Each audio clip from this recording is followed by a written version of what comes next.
अब आपको भी मजेदार सी शिनवारी मटन कढ़ाई खाने के लिए पेशावर का रुख नहीं करना पड़ेगा, क्योंकि मैंने बहुत ही आसान तरीके से आपको ये कढ़ाई बनाना सिखा दी है। बिस्मिल्लाहिर्रहमानिर्रहीम। वेलकम है आप सभी का मेरे यूट्यूब कुकिंग चैनल घर का जायका बाय सादिया खान में।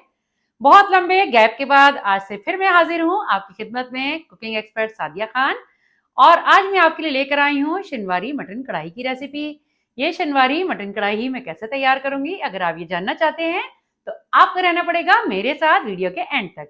तो आइए शिनवारी मटन कढ़ाई की मेकिंग स्टार्ट कर लेते हैं। शिनवारी मटन कढ़ाई बनाने के लिए सबसे पहले मैंने चूल्हे पे एक कढ़ाई को रख दिया है और फ्लेम को मैंने ऑन कर दिया है। और अब मैं कढ़ाई में शामिल करूंगी तकरीबन 2 गिलास भर के पानी।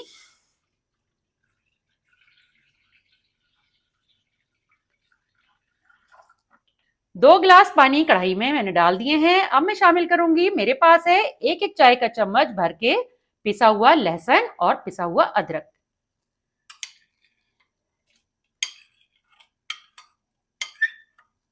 चम्मच की मदद से अच्छी तरह मिक्स कर लूंगी पानी के अंदर लहसुन और अदरक को। आप यकीन करें कि बहुत ही कम अज्जा के साथ बहुत ही लजीज और शानदार सी शिनवारी मटन कढ़ाई तैयार होती है। चम्मच चला लेने के बाद अब मैं शामिल करूंगी आधा कप कुकिंग ऑयल।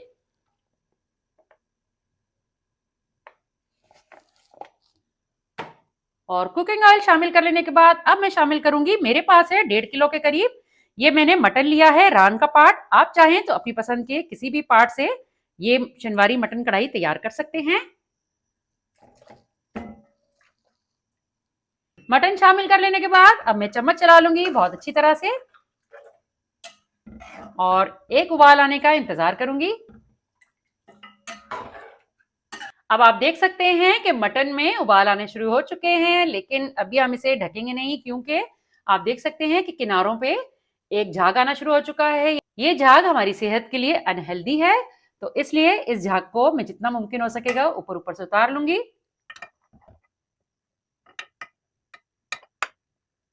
और जब ये झाग ऊपर आ जाए तो उस दौरान चम्मच ना चलाएं, क्योंकि ये सारा का सारा मिक्स हो जाएगा।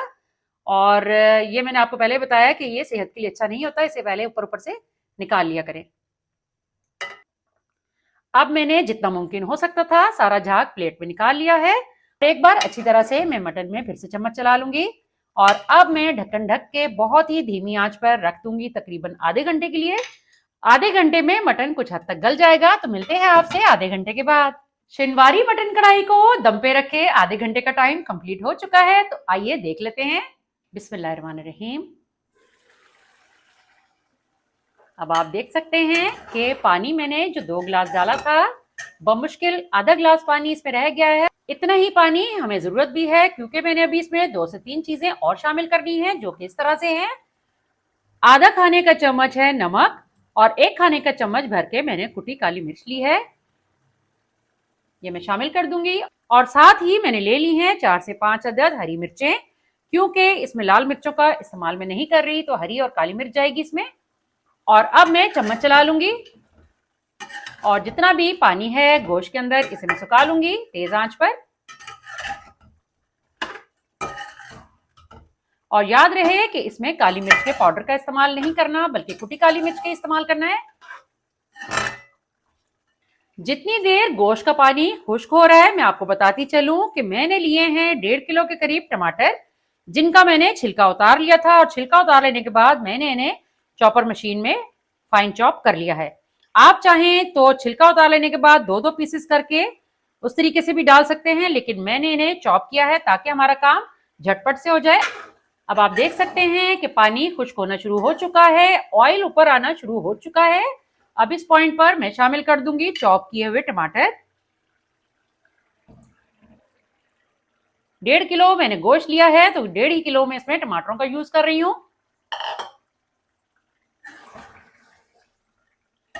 अब मैं चम्मच चला के गोश्त को और चॉप किए हुए टमाटरों को आपस में अच्छी तरह से मिक्स कर लूंगी।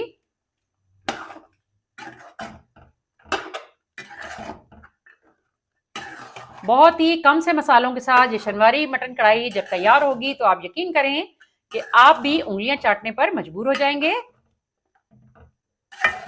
मिक्सिंग कर लेने के बाद अब मैं 15 मिनट के लिए गोश्त को बिल्कुल धीमी आंच पर दम पे रख दूंगी। 15 मिनट का टाइम कंप्लीट हो चुका है। अब मैं ढक्कन को हटा लूंगी और देख लेंगे कि गोश्त हमारा किस हद तक रेडी हो चुका है। तो आप देख सकते हैं कि बबल्स बन रहे हैं, ऑयल ऊपर आ चुका है और अब मैं आंच को कर दूंगी तेज और टमाटरों को मैं तेज आंच पे गोश्त के साथ भून लूंगी। अब आप देख सकते हैं कि कितने बेहतरीन से टमाटर गल चुके हैं मुकम्मल तौर पे और ऑयल भी ऊपर आना शुरू हो चुका है। अब इस पॉइंट पर मैं शामिल करूंगी, मेरे पास है 4 से 5 अदद मोटी मिर्चें हरी वाली, ये मैंने दो दो पीसेस में कट कर ली हैं। और फिर मैं सबसे आखिर में शामिल करूंगी 1 चाय का चम्मच भर के कुटी काली मिर्च और चम्मच चला लूंगी तकरीबन आधा मिनट के लिए, ताकि जो मैंने मिर्चें दम पे डाली हैं इनकी खुशबू भी बहुत अच्छी तरह से गोश्त में रच बस जाए।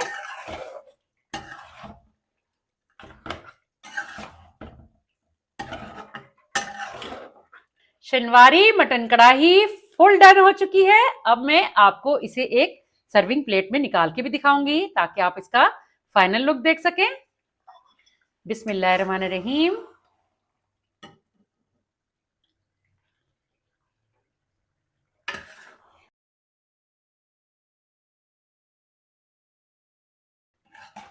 अब आपको भी मजेदार सी शिनवारी मटन कढ़ाई खाने के लिए पेशावर का रुख नहीं करना पड़ेगा, क्योंकि मैंने बहुत ही आसान तरीके से आपको ये कढ़ाई बनाना सिखा दी है। तो आप ये कढ़ाई घर में बनाएं और सर्दियों को खूब इंजॉय करें। तो जनाब, फिर कैसी लगी आपको शिनवारी मटन कढ़ाई की रेसिपी? अगर आपको आज की रेसिपी पसंद आई है तो थम्स अप दें और अगर आपने अभी तक मेरा चैनल सब्सक्राइब नहीं किया तो लाजमी सब्सक्राइब कर लें और साथ ही लगे बेल आइकन को प्रेस कर लें ताकि आने वाली मेरी हर नई वीडियो का नोटिफिकेशन आपको बआसानी मौसूल हो सके।